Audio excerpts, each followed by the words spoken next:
Pizza কাটা করে কেটে নেব। পিৎজা কাটা করে কেটে নিয়েছি, আর এটা খেতে দারুণ লোভনীয় বন্ধুরা।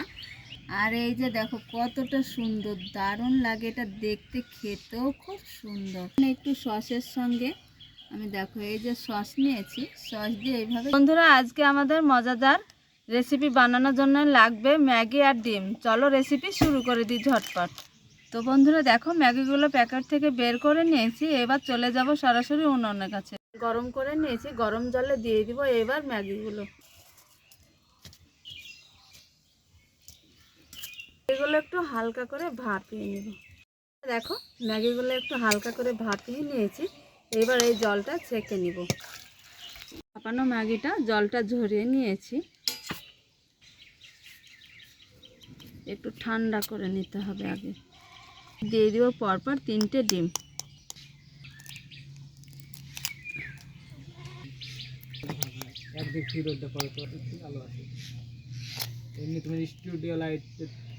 বন্ধুরা এবার দিয়ে দিব স্বাদ বুঝে একটু লবণ, লঙ্কা গুঁড়ো, মানে একটু হলুদ গুঁড়ো।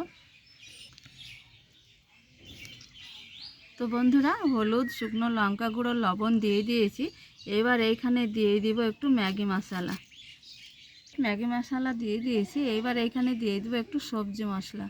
এবার দিয়ে দিব ঝাল বুঝে কাঁচা মরিচ। এইবার দিয়ে দিব এইখানে দেখো মিডিয়াম সাইজের 2টো পেঁয়াজ কেটে নিয়েছি, পেঁয়াজ কুচি। সব কিছু উপকরণ তো শুকনো দিয়ে দিয়েছি, এবার খুব সুন্দর করে ম্যাগির সঙ্গে মেখে নিতে হবে আগে। বন্ধুরা দেখো খুব সুন্দরভাবে মিশিয়ে নিয়েছি, এবার এইখানে দিয়ে দেবো হাফ বাটি বেসন। হাত দিয়ে খুব সুন্দর করে আবারও চটকে মেখে নেব। চুলায় ফ্রাই প্যান বসিয়ে দিয়ে গরম করে নিয়েছি, এইখানে দিয়ে দেবো একটু সাদা তেল। তেলটাকে একটু খুন্তিতে আমি একটু ছড়িয়ে দেব। এবার হাত দিয়ে চটকানো ম্যাগিটা দিয়ে দিব এইখানে।